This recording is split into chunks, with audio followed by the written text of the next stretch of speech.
Boa noite a todos, meus queridos e queridas. Sempre é muito bom estar com vocês. E melhor do que estar com vocês é estar com vocês estudando a palavra de Deus. Olha só que maravilha. Esse tempo frio, a gente escolheu a melhor parte, a parte que ninguém vai conseguir tirar nesse mundo, né? Então estamos no melhor lugar, que é o lugar da presença de Deus, porque onde estiverem 2 ou 3 reunidos em nome de Yeshua, ele faz questão de estar ali. Então, assim, isso já é o suficiente para a gente. Não importa o lugar, contanto que ele esteja com a gente. Então vamos começar agradecendo, até porque a palavra de Deus diz: em tudo dai graça, em tudo ache motivo para agradecer. E a gente precisa agradecer pelo dom da vida. Obviamente, sempre digo que existem pessoas se agarrando a um fio de esperança entre a vida e a morte. Alguns laudos de óbito estão sendo escritos nesse momento, mas a gente teve a melhor oportunidade, que era estar aqui.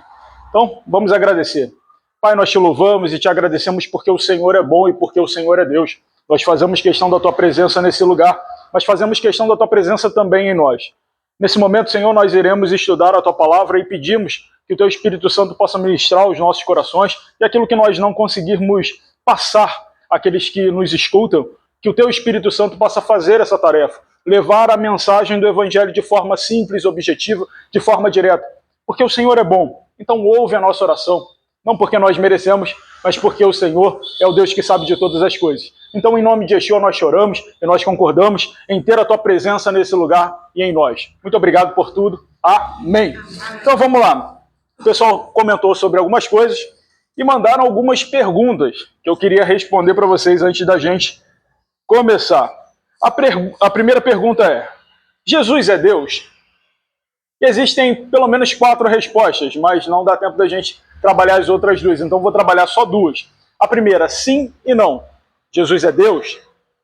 Isaías, ele profetizou, dizendo que o seu nome seria chamado Maravilhoso, Conselheiro, Deus Forte, Pai da Eternidade e Príncipe da Paz, para cada estágio do próprio Yeshua. O que seriam esses estágios? Você tem o Pai da Eternidade, aquele que fundaria a eternidade. Ele não é Deus, mas ele foi o Filho unigênito, o único gerado, o primogênito, o primeiro a ser gerado. Então, assim, em relação à eternidade, se todas as coisas foram criadas nele, ele é o Pai. É o Pai da eternidade, daquilo que foi criado. Príncipe da paz, a minha paz eu vos dou. Então, a principal paz que nós temos só vem de Yeshua. Maravilhoso. Enquanto ele esteve aqui, ele realizou prodígios, milagres e maravilhas. Tudo isso para testificar o poder de Deus, porque ele era ungido de Deus. Maravilhoso Conselheiro, Deus Forte, Pai da Eternidade, Príncipe da Paz. Eu acho que a gente já consegue responder bem essa pergunta. Jesus fez parte da criação?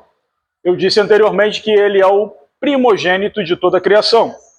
Ele foi criado, ele foi gerado a partir do próprio Deus e nele todas as coisas foram criadas. Aí a gente falou sobre principados, potestades, domínios e por aí vai. Onde eu encontro outras aulas? Então, para quem está assistindo a gente, isso aqui é um projeto de um grupo de amigos sem bandeira denominacional que se juntou para estudar a Palavra de Deus, o Novo Testamento. Eu tive a oportunidade de ser convidado para dar o Antigo Testamento numa igreja e esse grupo de amigos fez o convite para que a gente viesse aqui e fizesse o Segundo Testamento também, né? O Novo Testamento. Então, assim, já se passaram 2 aulas, pelo menos 4 horas de conteúdo que a gente não gravou, mas que a gente conversou aqui, e ao longo do tempo, se houver oportunidade, a gente conversa sobre isso também. Pastor, me passa o contato do Instagram. Eu não tenho Instagram, tá? Não tenho Instagram e não sou pastor. Eu sempre digo que o maior título que um ser humano pode receber é o título de servo de Deus. E esse eu já tenho. O título que ninguém vai conseguir tirar. E eu já estou mais do que satisfeito com isso. De qual igreja você faz parte? Prefiro não dizer, até porque a gente não está aqui defendendo nenhuma bandeira, porque às vezes o que eu coloco aqui como opinião não necessariamente representa a opinião da igreja que eu faço parte. Por que João Batista foi para o deserto? Isso é uma boa pergunta. Tá, vamos lá, vamos começar aqui. Tem outras aqui, mas aí já começa... João Batista, por que ele foi para o deserto? Vocês lembram o seguinte, João Batista, ele era filho de quem? De Zacarias. E Zacarias recebeu a visita do anjo quando ele estava lá trabalhando no templo, e ele fazia parte do turno de Abias, né, do 8º turno de Abias. Ele estava lá e recebe a visita do anjo, dizendo que ele vai ser pai. Ok, Quando é que começava o início do sacerdócio ali, pelo menos? É uma das perguntas que a gente precisa fazer. Se João Batista, de fato, iria seguir a profissão do pai, com que idade ele começaria a treinar no templo para poder fazer isso? Com 12 anos ele passa a maioridade. Com 7 anos ele aprende o livro de Levítico. Um pouco mais.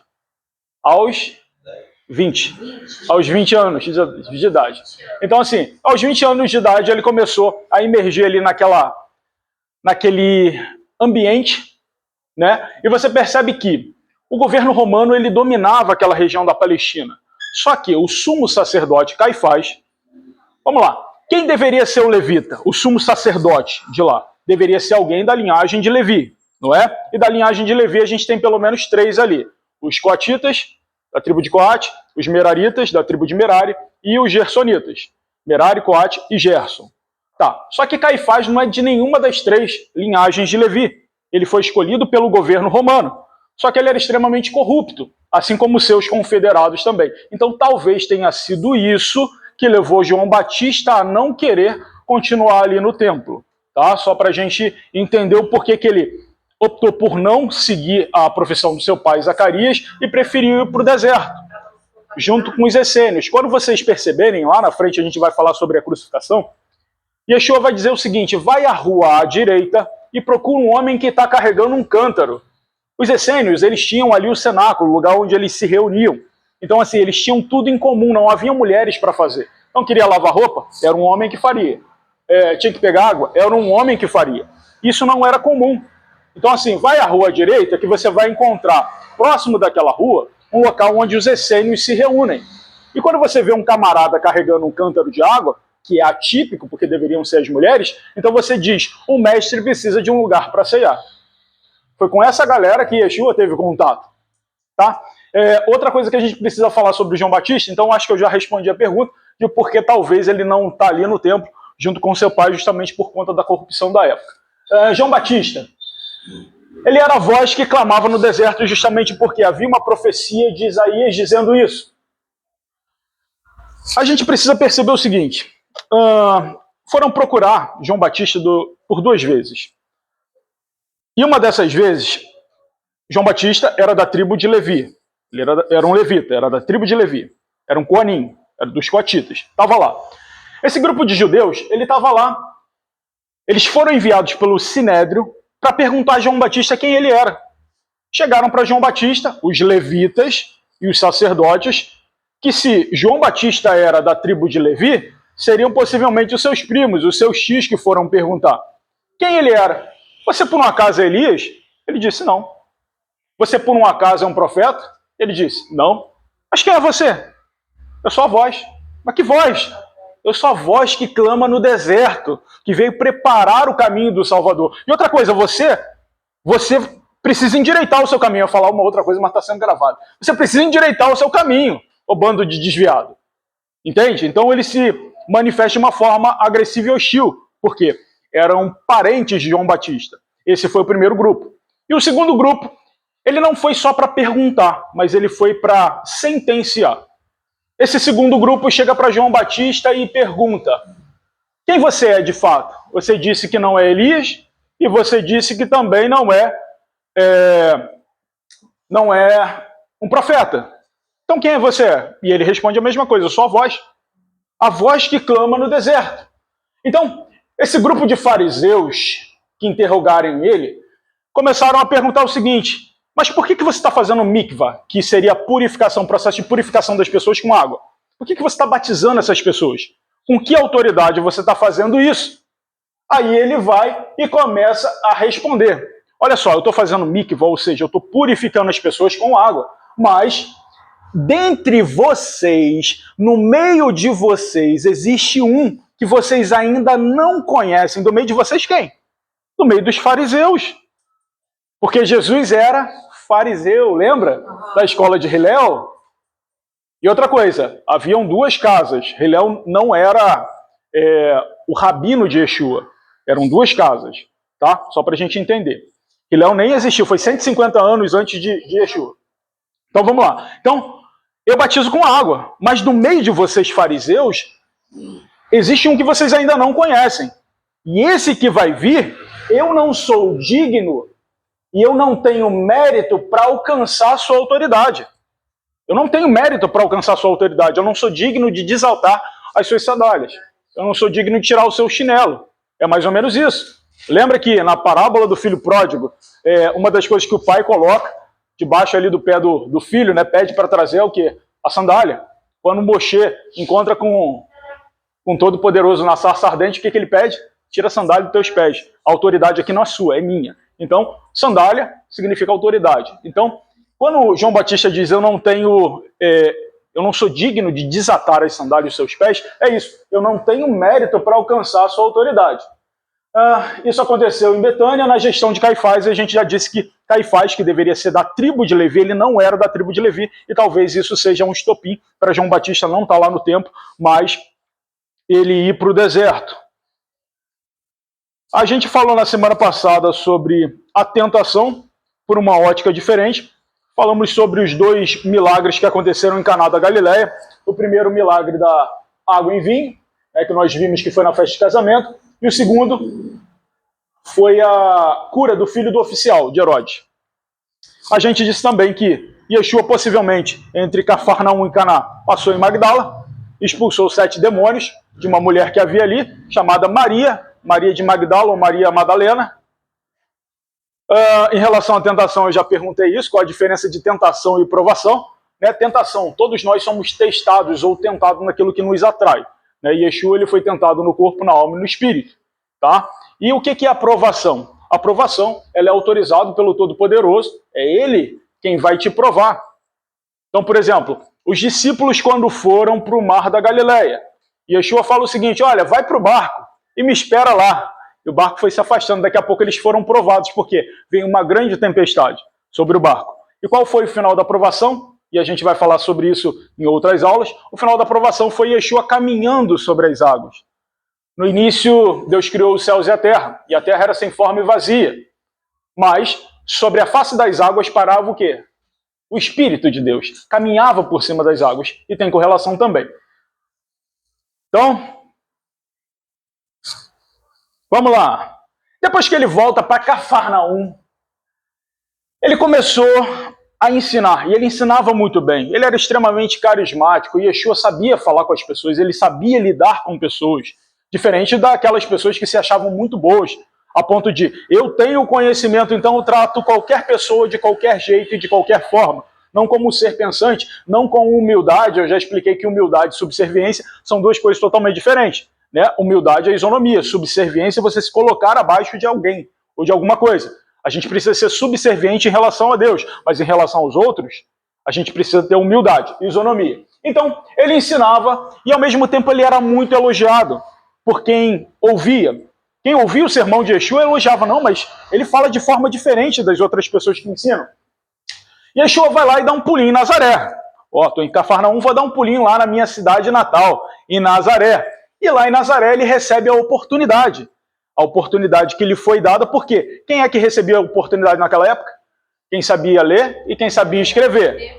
Os textos do Primeiro Testamento ou do Antigo Testamento eram escritos em hebraico, mas a linguagem usual e comum da época era o aramaico, mas o Novo Testamento foi escrito em grego. Muito bem, a gente está indo bem. E Yeshua falava possivelmente uma 4ª língua que seria egípcio. Muito bem. Tanto é que a gente vai falar sobre o processo de crucificação. Não lembro se eu comentei com vocês, mas diante de Pôncio Pilatos, que falava grego, Yeshua estava quieto, mudo, calado. E Pôncio Pilatos fala o seguinte, você não vai falar nada? Porque você não sabe falar minha língua, né? Aí Yeshua responde em grego, nenhuma autoridade é dada sem que não seja concedida pelo meu Pai. Ele responde em grego isso. Isso é um ponto interessante para a gente saber. Então, ele vai à sinagoga no dia de Shabat, no dia de sábado, e recebe a oportunidade. O rabino que já conhecia Yeshua de Nazaré, o filho de José, o filho de Maria, que tinha ali os seus 4 irmãos e possivelmente 2 irmãs, O irmão Yeshua está com a oportunidade agora para ler o rolo do profeta Isaías. E ele pega ali o rolo do profeta Isaías e lê Isaías 61. E ele ali, ele relata o seu propósito. E ele diz, eu saldo os irmãos com a paz do Senhor, ou com a minha própria paz, né? A minha paz eu vos dou. E eu gostaria de ler um trecho eu gostaria de ler um trecho da palavra de Deus, né? Porque ali eles tinham acesso ao Novo Testamento? Não havia sido escrito, mas eles só liam o Antigo Testamento, né? Os 5 livros de Moisés, considerado como Torá, né? E lia os profetas que foram na época do cativeiro babilônico, da Síria, que a gente já explicou isso em Antigo Testamento. Isso, muito bem. Então, o irmão Yeshua está com a oportunidade, ele pega o rolo de Isaías e ele começa a ler. Porque o Espírito do Senhor está sobre mim, porque ele me ungiu. Ungiu para quê? E ele começa a falar do seu propósito, enquanto ele estava ali. O seu propósito de ser maravilhoso, ou seja, realizar sinais e maravilhas, e o seu propósito de ser o quê? Deus forte, autoridade. Toda a autoridade foi dada a ele, né? Maravilhoso conselheiro. E conselheiro, é isso. Maravilhoso conselheiro. Por que conselheiro? Porque ele aplicava as leis de Deus sem impor. Era uma espécie de conselho. Olha, se fosse você, fazia dessa forma. Tá? Porque você quer alcançar o reino de Deus, então você precisa seguir as palavras que são eternas. E disse também que Deus está no tempo kairos. É o presente contínuo, eterno. Mas nós estamos no tempo cronológico. Então aqui passa de uma forma diferenciada do que no tempo kairos. Então ele recebe a oportunidade, ele diz, porque o Espírito do Senhor está sobre mim, escrito por Isaías, e ele me ungiu, eu sou ungido de Deus, para quê? Em primeiro lugar, pregar, fixar as boas novas. Não são notícias ruins, mas são as mesmas notícias de uma forma modificada, com uma outra interpretação, mas que seja de mais fácil entendimento. Seria esse o contexto. Então eu pego aquilo tudo que foi falado pelo Eterno, porque as palavras de Deus são eternas, e eu faço com que essas palavras se encaixem em termos mais fáceis para entender por quê.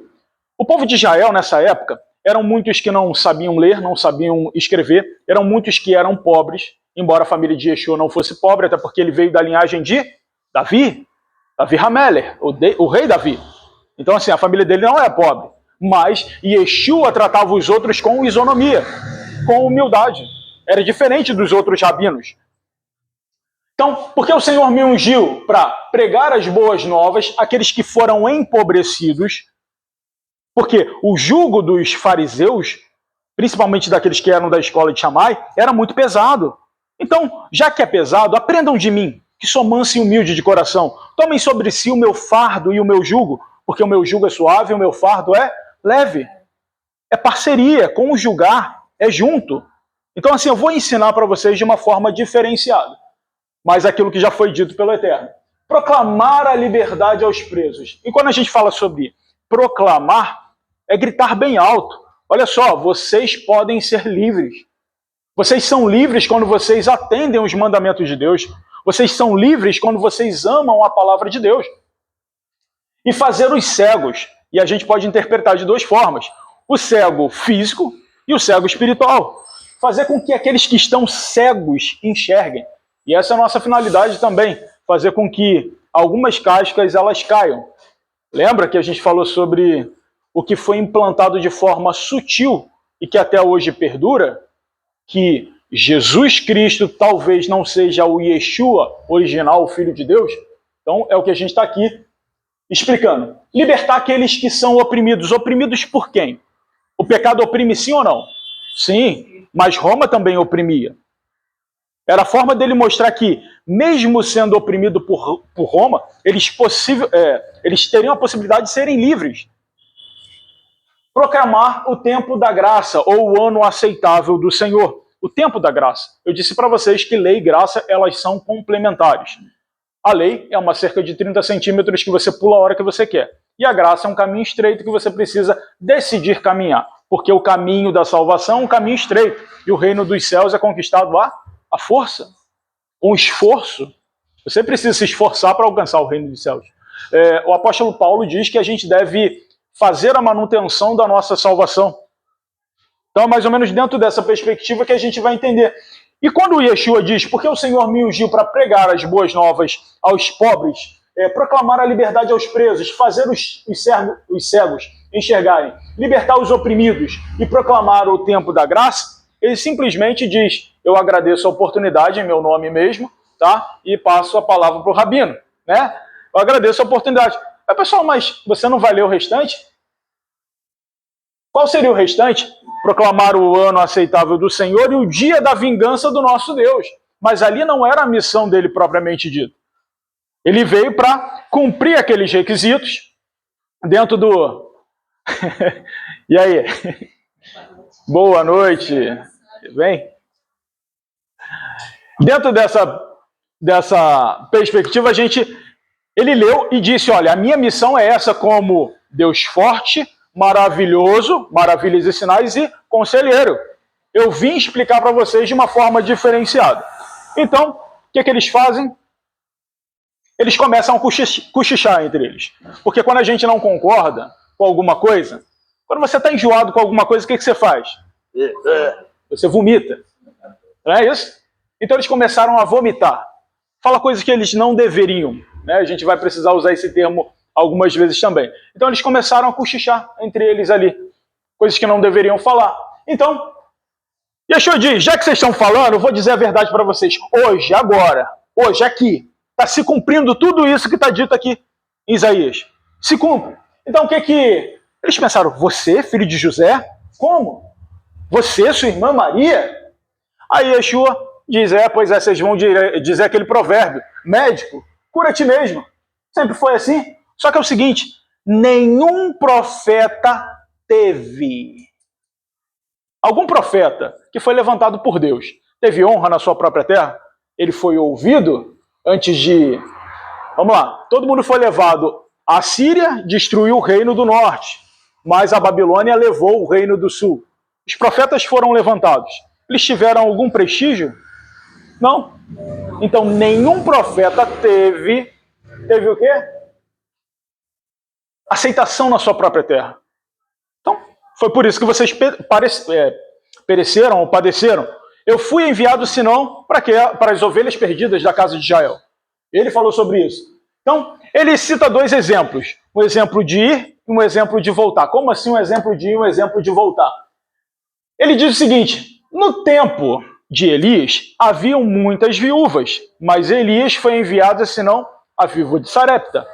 Mas no tempo de Eliseu, haviam também muitos leprosos, mas Naamã foi enviado a Eliseu.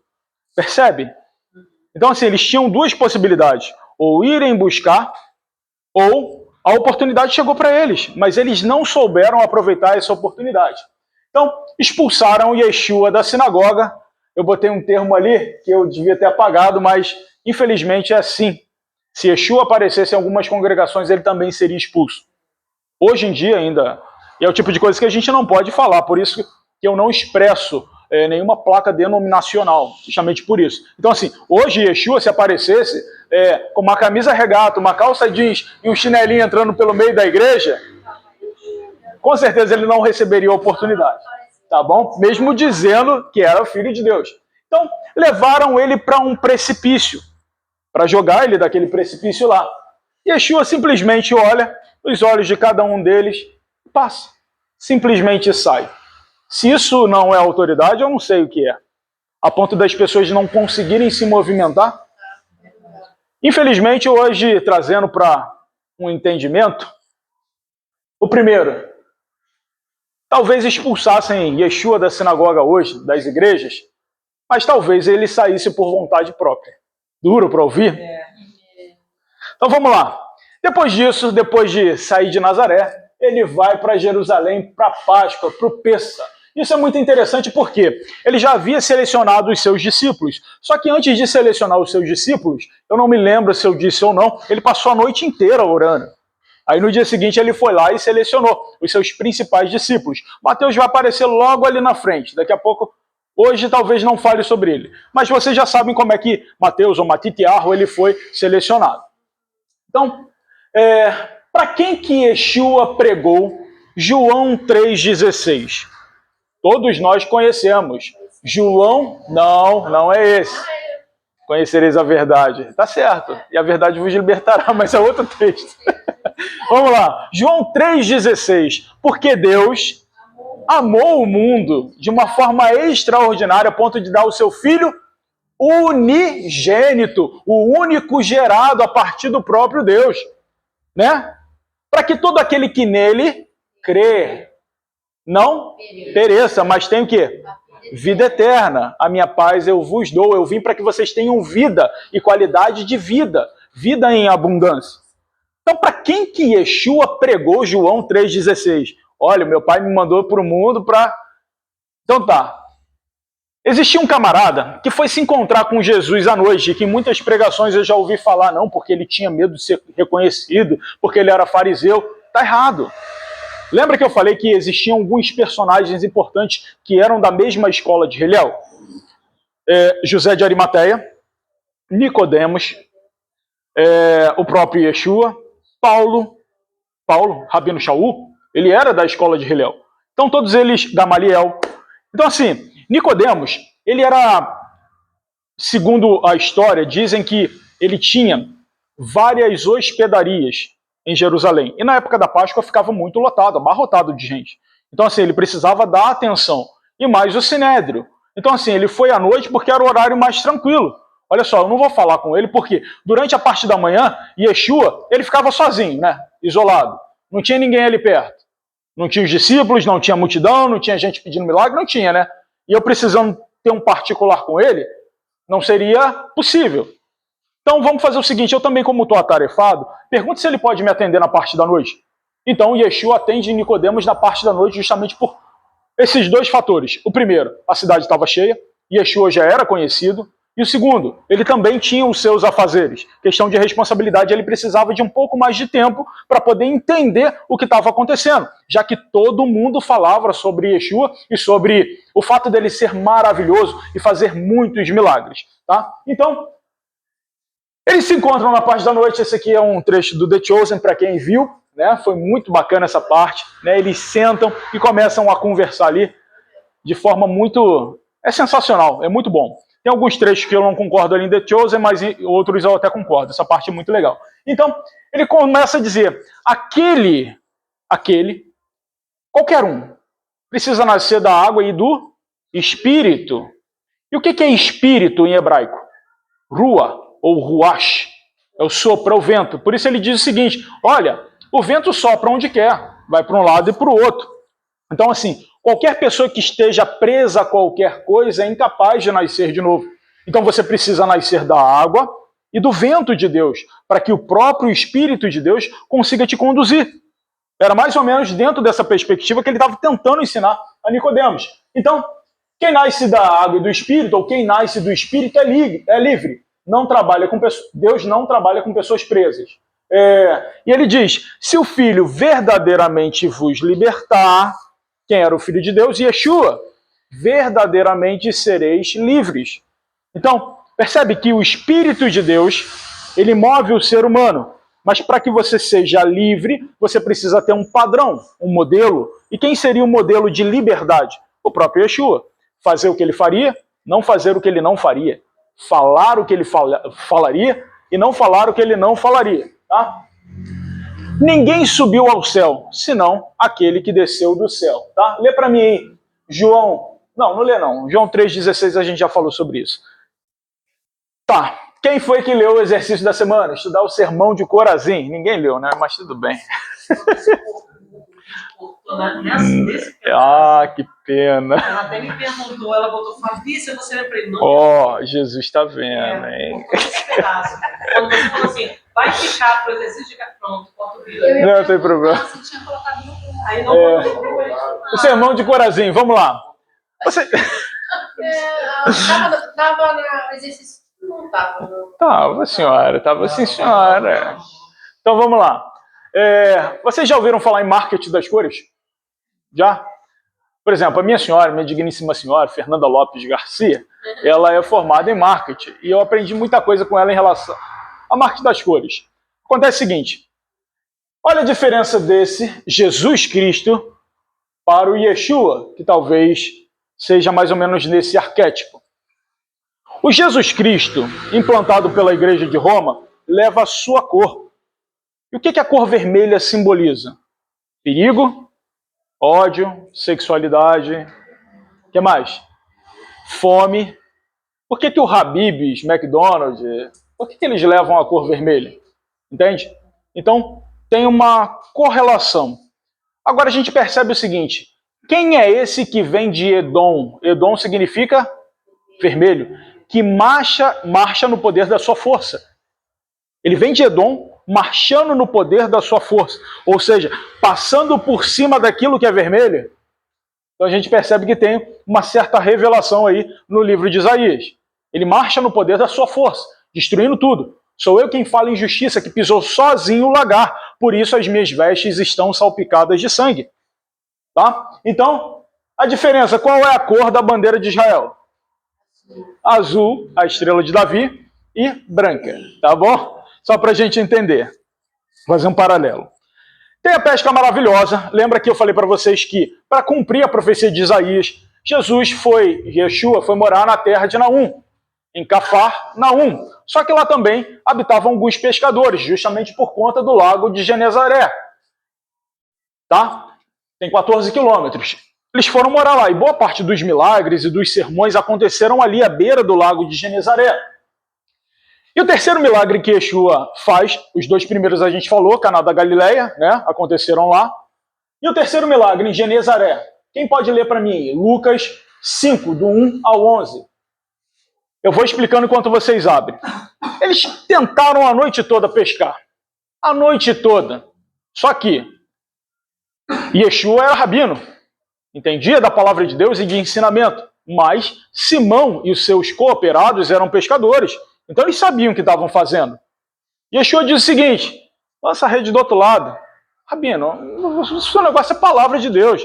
Pescaria a gente entende. Camarada, lança a rede do outro lado. Eu tô falando, vai, lança lá, cara. Aí Simão fala uma coisa muito interessante. Tudo bem, sobre a tua palavra lançaremos a rede. Ele não falou, sobre a tua palavra eu lançarei a rede. A proposta é coletiva.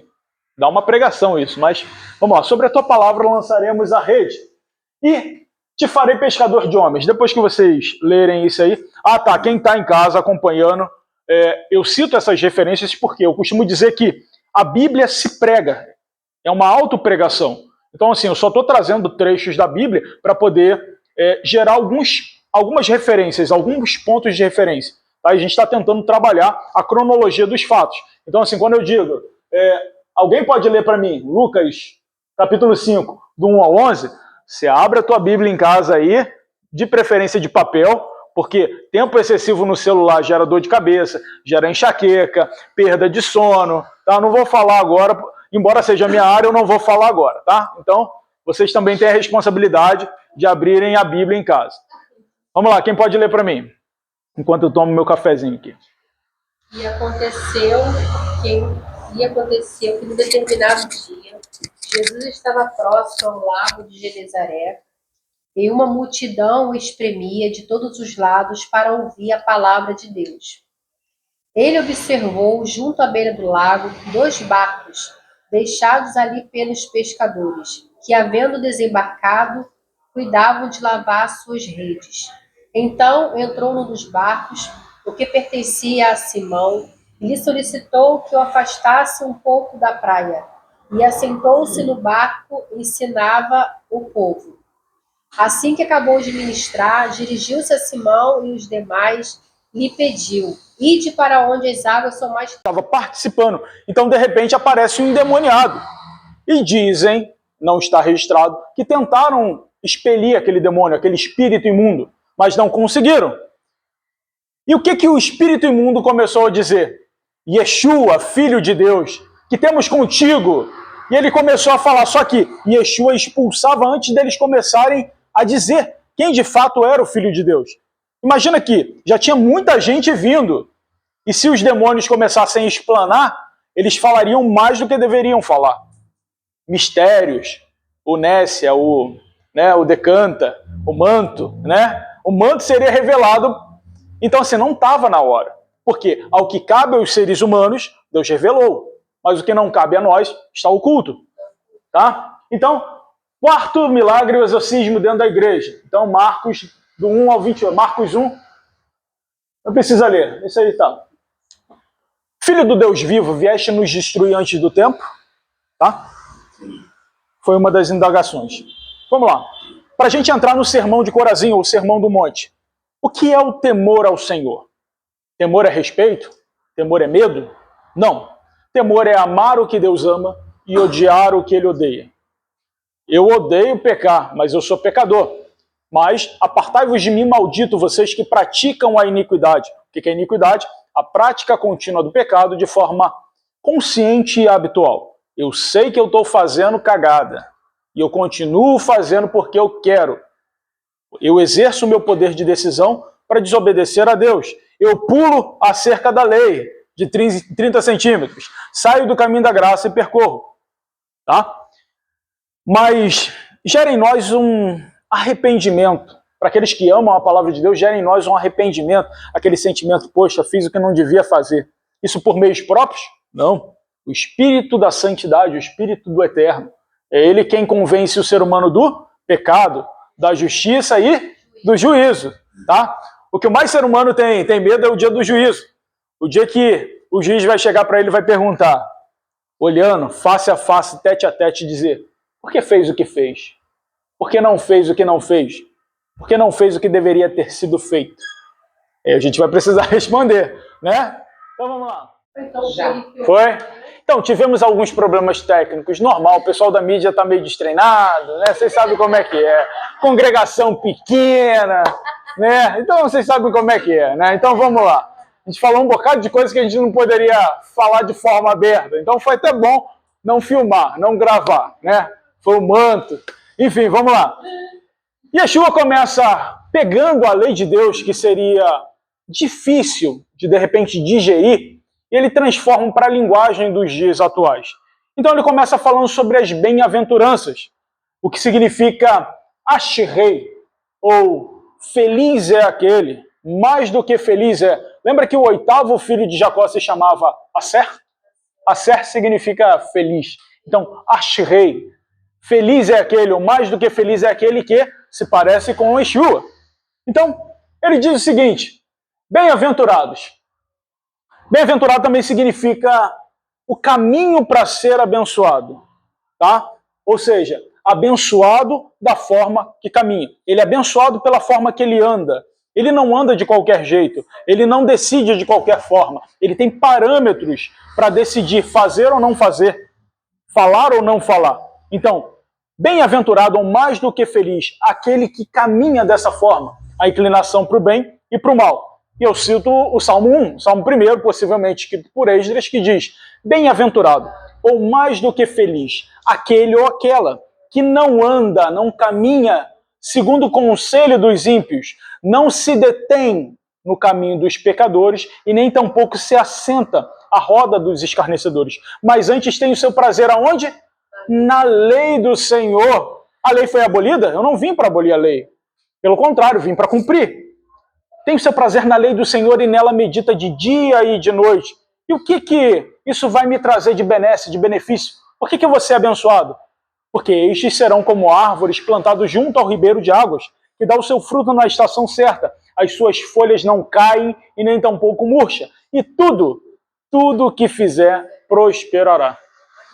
Então percebe que ser mais do que feliz envolve a forma que nós caminhamos e que ter prazer na lei do Senhor, ela acaba gerando muitos benefícios para a gente. Então isso é importante. E Yeshua vai dizer, eu amo os que me amam.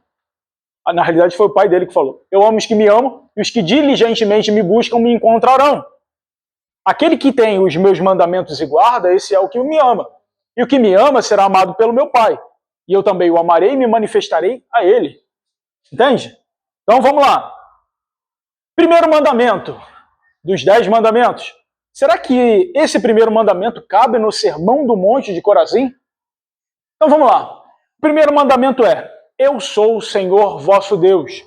Ouve, ó Israel, o Senhor nosso Deus é o único Deus, e amarás o Senhor teu Deus de todo o teu coração, de toda a tua alma e com todas as suas coisas, ou suas posses, que seja. Então, eu sou o Senhor teu Deus. Não existe outro Deus. Achar que o diabo ele tem equiparação a Deus, isso é idolatria. Isso é errado. O diabo é um mero instrumento de execução. Deus está acima de todos. Deus está acima de tudo. E ele só reproduziu aquilo que ele estabeleceu na eternidade. Tá? Então, já falei sobre o Shema Israel. Como é que nós amamos a Deus? Quem pode ler para mim Lucas 10, do 25 ao 28, e depois Marcos, do 28 ao 34? Por favor.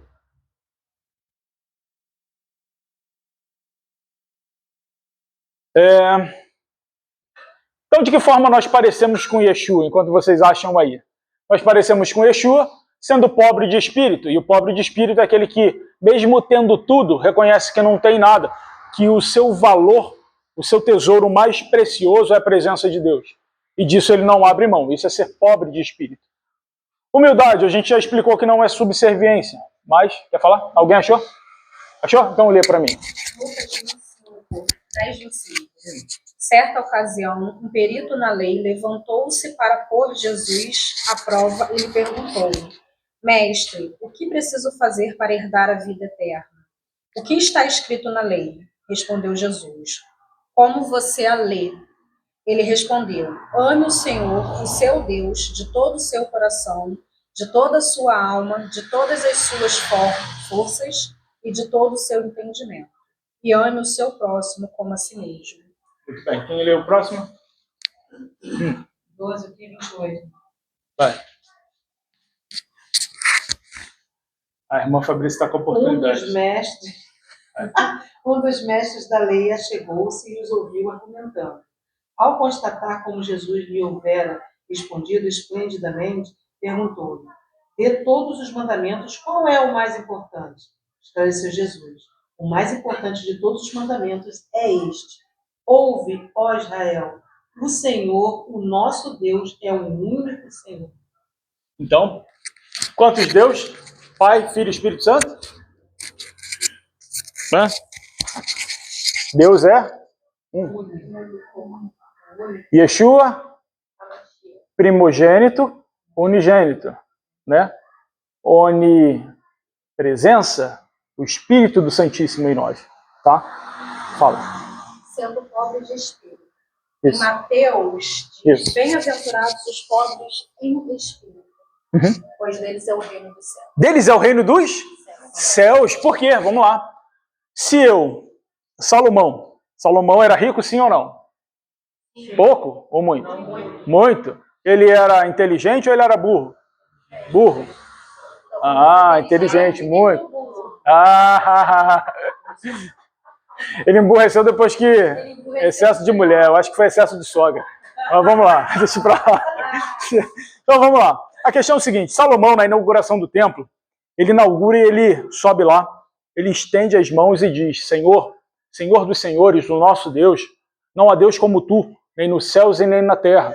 Ouve a oração do teu servo, que não tem nada, absolutamente nada, a não ser a ti. Isso é ser pobre de espírito. Uma pessoa que tinha muita coisa aqui embaixo, mas se considerava pobre se não tivesse a presença de Deus. Então, os pobres de espírito pertencem ao reino dos céus, ou seja, a aproximação a Deus. No mundo das emanações, é muito mais fácil uma pessoa, mesmo tendo tudo, reconhecer que não tem nada, que olha, eu seria capaz de dar tudo que Deus me deu só para ter a presença dele. Deles é o reino dos céus. Oi? Lázaro e o rico não é uma parábola, tá? Aquilo ali é uma história real. Isso. Tem até um mistério aí de que Yeshua foi... Livro de Joel diz que ele desceu às profundezas do inferno, pregou para aquelas pessoas que se perderam no dilúvio, que não tiveram a oportunidade, mas deixa para lá. Vamos lá. Então, respondi? Ou não? Porque deles é o reino dos céus, não o reino da terra. Ele tem... Aquele que reconhece que não tem nada, que o seu maior tesouro é a presença do próprio Deus, ele tem acesso aos céus. É dele o reino dos céus. Venha a nós o teu reino. Então o reino do céu se aproxima com mais facilidade. Entendeu? Mais ou menos? Convenci? Não? Então aqueles, bem-aventurados ou mais do que felizes, aqueles que são humildes de coração, tá? Humildade a gente já falou que não é subserviência, mas é isonomia. Os justos, porque os justos herdarão o céu? Herdarão a terra. A gente não vai morar no céu? Não, novos céus e uma nova terra, porque já os céus e a terra passaram, e eis que tudo se fez novo. Da mesma forma que vai haver uma retificação na terra, quem é que vai diante das nações? Porque a lei do Senhor partirá de Sião, e os povos verão e virão até a Sião aprender sua lei, porque a sua justiça governará. Leão de Levi, de Judá, né? Leão de Judá, muito bem. Então, assim, e ele vai vir com vara de plástico, né? Vara de ferro. É rígido, é flexível. Meu irmão, ou faz ou não faz, senão vai levar. Né? É isso aí, vai ser corrigido. Para você que está me ouvindo, se você não conhece Yeshua, ou você vai vir no amor ou na dor.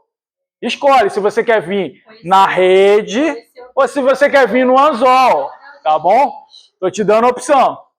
No anzol dói um pouquinho mais, tá? Então vamos lá. Os puros de coração. Pureza de coração, a gente falou sobre poder de decisão. E que horas tem, gente? Eu nem sei. 8h40, tem 20 minutos para terminar. Os pacificadores, porque eles serão chamados filhos de Deus. Por quê? Yeshua não disse, eis que vos dou a minha paz? Yeshua não é o filho de Deus? Então ele é equiparado ao filho de Deus, aqueles que são pacificadores, porque ele é o príncipe da paz. Então, amando a Deus, nos parecemos com Yeshua e servimos de forma melhor aos outros. Chorar com os que choram. Jesus chorou. Lembra de Lázaro? Lázaro não, Eliezer. É o termo original, tá? Eliezer. Ter misericórdia. Vos darei um coração de carne, retirarei um coração de pedra. O que é misericórdia? A palavra misericórdia. Você tem duas palavras, a junção de duas palavras. Miser, de miserabilidade ou vulnerabilidade, e córdia, que dá origem à palavra cardio, coração, status cor, ou status do coração. Então, misericórdia é um coração vulnerável. Coração vulnerável é o quê? A perdoar. E o que é coração? Poder de decisão vulnerável a perdoar. Entender as perseguições, né, porque todos nós seremos perseguidos por aqueles que não entendem, e receber a recompensa no final. Vamos lá, sobre algumas coisas que ele falou. Sal e luz. Tanto o sal quanto a luz, eles servem para agregar valor na vida dos outros. Lembre que o primeiro mandamento é amarás o Senhor teu Deus, e o segundo é amar o teu próximo. Então você precisa agregar valor à vida de outras pessoas. O que é a palavra congregação? É a ação de agregar com outras pessoas. Dentro das sinagogas, igrejas e templos, existe uma congregação onde as pessoas agem em mútua ajuda?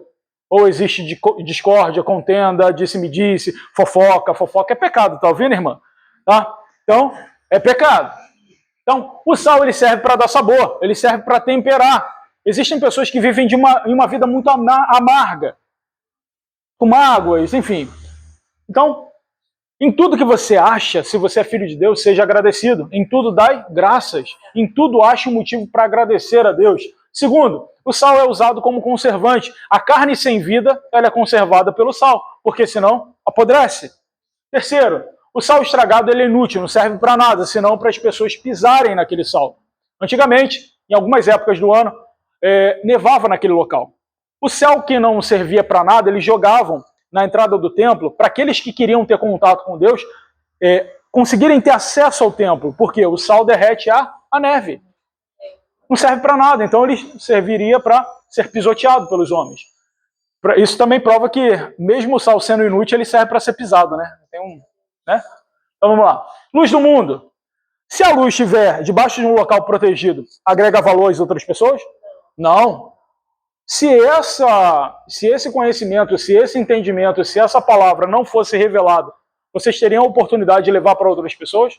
Isso é luz, para agregar valor à vida de vocês e agregar valor também à vida de outras pessoas. Tá? Então, a luz no local certo, tanto é que você bota no velador, para que ilumine toda a casa, para que todos sejam iluminados. No abismo tem luz?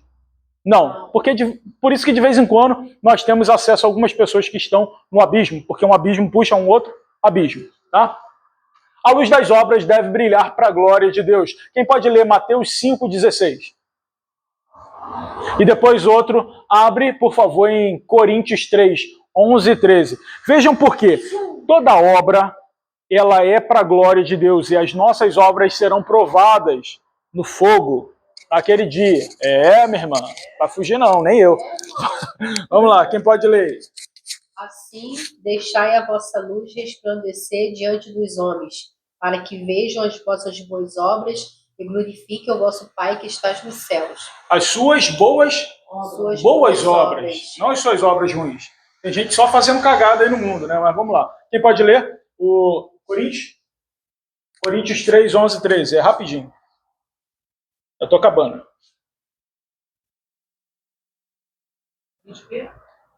Coríntios 3. 1 ou 2? Coríntios 3, 11 e 13. Isso é muito sério.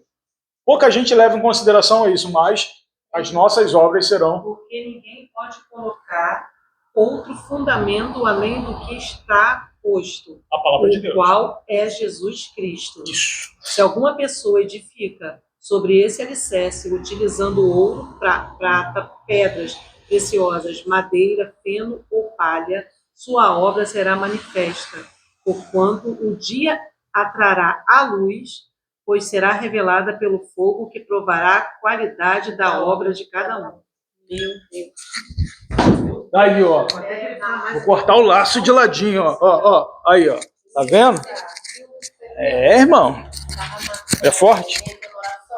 Isso é forte. E ainda tô batizando por R$80, né? Não é só oração, não. Para dar abrahar a benção, eu cobrei baratinho, né? O de graça receber, de graça dar, não, né?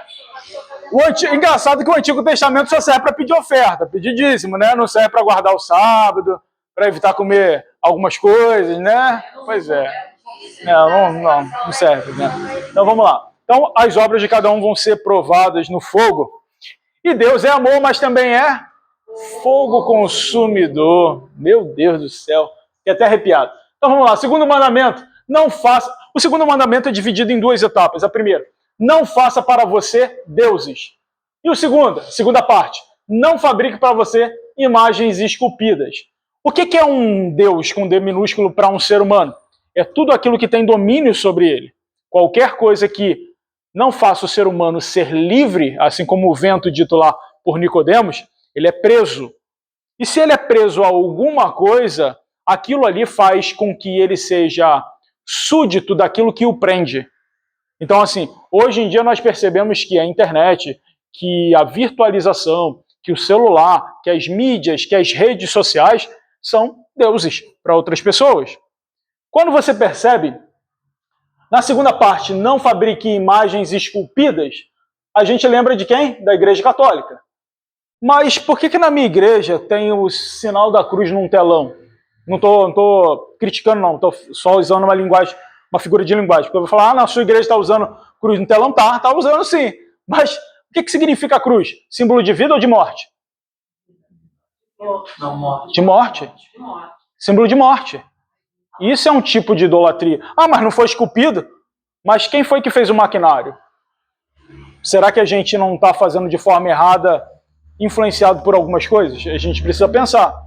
O que é importante? A pergunta é, quem não se parece com Deus, ou com o Filho de Deus, cria os seus próprios deuses, atendendo aos seus próprios desejos e replicando a sua própria imagem.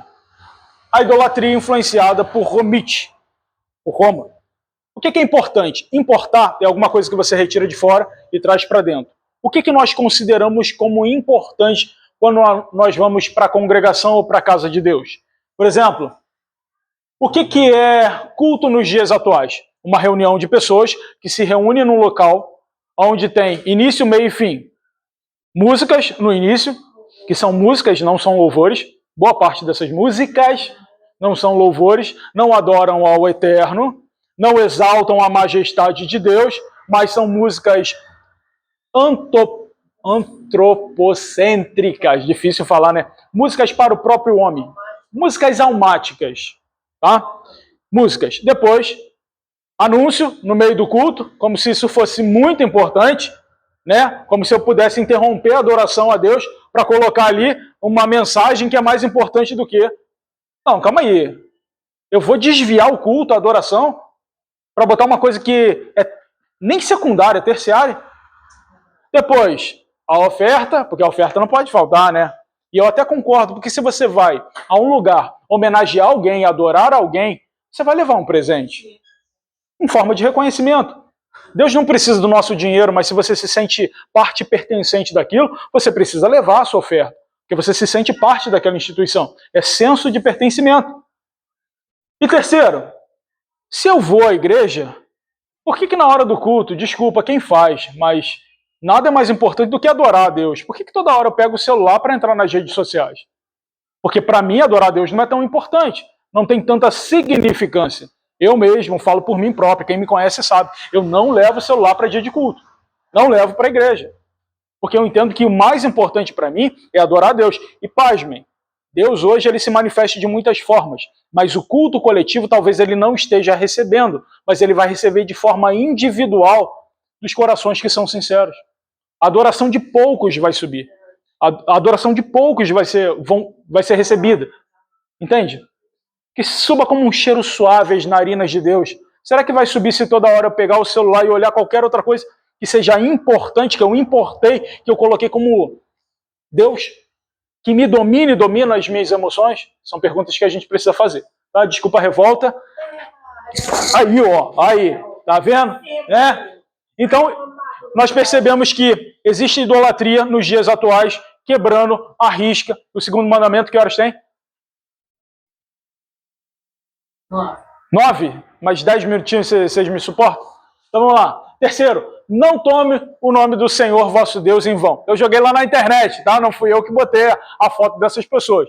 Mas eu botei lá na inteligência artificial, né, na besta, né, aquele que tem a imagem, falsos profetas dos dias atuais. Então tem aqui esse of the King of the Power, Tiplec Tuplin, né? Tem esse pessoal aqui que eu não faço a mínima ideia de quem seja, essa aqui eu já ouvi falar. Mas você percebe que essa imagem aqui tem até uma certa relevância, né? Que a paz esteja com você, Deus te prosperará, né? Um lobo ali. Pois é, porque hoje em dia, as ovelhas que deveriam ser tratadas com águas não turbulentas, porque leva-me às águas tranquilas, ovelhas se assustam em água turbulenta, né? E alimento, provisão. Servindo as ovelhas com miojo, com fandangos, não, meu irmão, capim verdinho, né? É isso. Agora só tosquear, meu irmão, não dá. Então tem que ser equilibrado, né? E eu posso até citar Paulo, que Paulo falou o seguinte: você não pode atar a boca do boi que está trabalhando. Então, assim, aquele que trabalha na obra de Deus é digno do seu salário, tranquilo. Mas, meu irmão, você tem que se dedicar a estudar a palavra de Deus e oferecer o melhor para suas ovelhas. Então vamos lá. Então a gente tem aqui. Então, o que é não tomar o nome do Senhor vosso Deus em vão? Jurar. Jurar é você invocar um nome. Você está numa conversa ali e você quer dar peso, crédito para aquilo que você está falando. Então você vai jurar. Você vai invocar aquele nome para dar peso e credibilidade àquilo que você falou. E o que é conjurar? É você, durante um ritual, você trazer aquele nome para dar credibilidade àquele ritual. Que é o que está acontecendo. Muitas pessoas estão falando em nome de Deus quando Deus não disse nada. Quem pode abrir para mim no celular? Ezequiel 13, versículo 3, depois Lucas 16, versos 31. E depois o 17, verso 1, por favor. Porque isso é importante também. Então a gente está devagarzinho removendo o esparadrapo da testa, tá? Vocês entendem o que eu estou falando. Isso. Pode ler, sim, senhora. Outra oportunidade. Assim diz o Eterno, o Senhor Deus: ai dos profetas insensatos, que seguem apenas seus próprios rumores e suas tolices, mas nada viram e nem ouviram. Ok, próximo. Você vê insensatos na linha aqui, tá loucos.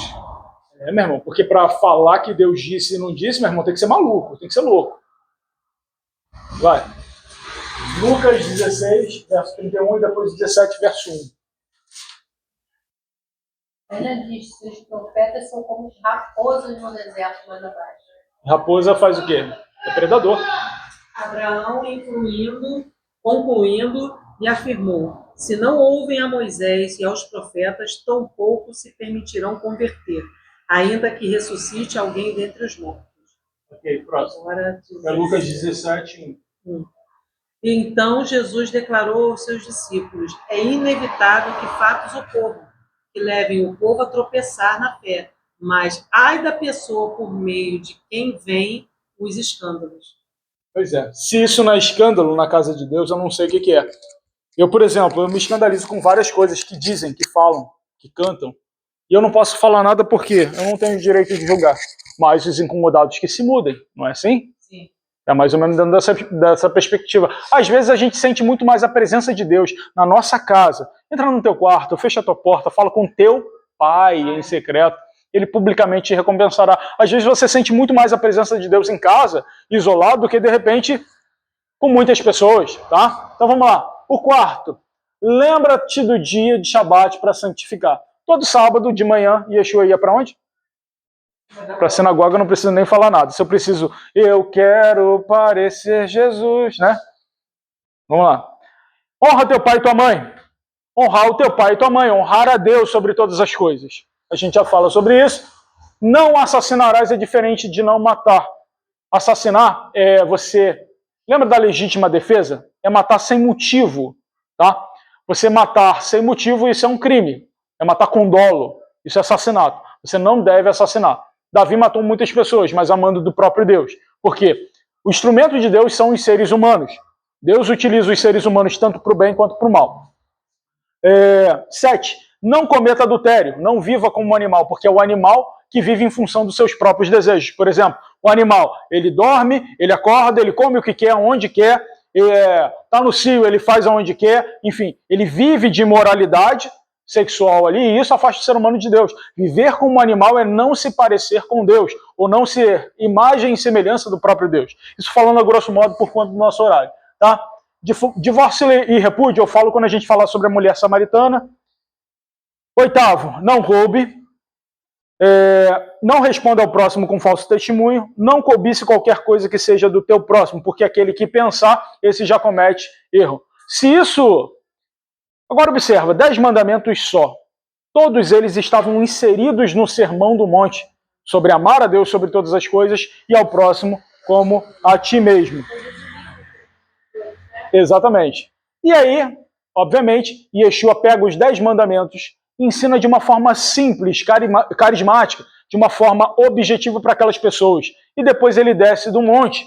E o mais interessante é que lá no pé do monte, aquele que não conseguiu subir, mas ele gostaria de ouvir aquelas palavras. Alguém talvez tivesse dito para ele aquelas palavras. Ele talvez tivesse ficado comovido. Então, o 6º milagre acontece quando Yeshua desce do monte de Corazim. Então, esse que era o leproso, ele pensou, não posso me aproximar das pessoas. Mas eu ouvi. E ele diz, Senhor, se tu quiseres, se o Senhor quiser, pode me curar. Yeshua olha dentro dos olhos dele, olha na alma daquele homem e diz, eu quero, seja curado. Simples assim. Ele não precisou rodar, pular, nem falar em línguas. Porque quem fala em línguas, no meio da congregação, edifica a si mesmo. Não é? E fazer uma oferta do cordeiro, né? Ele precisava depois só ir ao sacerdote, né? Se apresentar lá. Então, entende? Então, hoje é a nossa 3ª aula, quarta aula. Então, pelo menos 4 horas de conteúdo foi perdida, mas ao longo do tempo a gente vai falando sobre algumas coisas. Perdoa o amigo hoje, o amigo está um pouquinho mais cansado do que nos dias atuais. Gaguejei um pouquinho, mas nada impede de passar a mensagem. Eu digo sempre que a mensagem é uma semente que nós recebemos, e essa semente a gente vai plantar. Mas em tempo certo, vai germinar, vai crescer e vai dar frutos. E vocês vão produzir muitos frutos para a glória de Deus. Tá? Porque as nossas obras, os nossos frutos, eles vão ser provados, saboreados. Quem não gosta de comer um bom fruto, docinho, direitinho, até um pouquinho azedinho, mas palatável?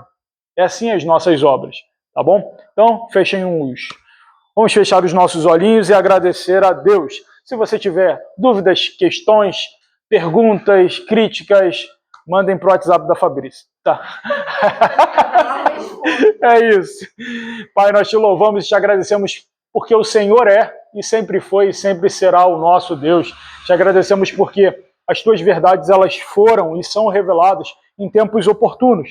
Eu te peço, Espírito Santo de Deus, que a tua palavra possa germinar em nós boas sementes que agreguem valor à vida do próximo, que possamos levar a sua palavra de forma simples, objetiva, honesta, que possamos, Senhor, reproduzir aquilo que Yeshua fez aqui, falar como ele falou, andar como ele andou, porque bem-aventurados aqueles que caminham na tua lei, Senhor, porque estes prosperarão, serão árvores plantadas junto ao ribeiro de águas, que dão o seu fruto na estação certa. E nós queremos frutificar para a glória do teu nome, porque a glória é tua, Senhor, porque teu é o reino, o poder e a glória para todos sempre. Nós choramos e agradecemos em nome de Yeshua. Amém.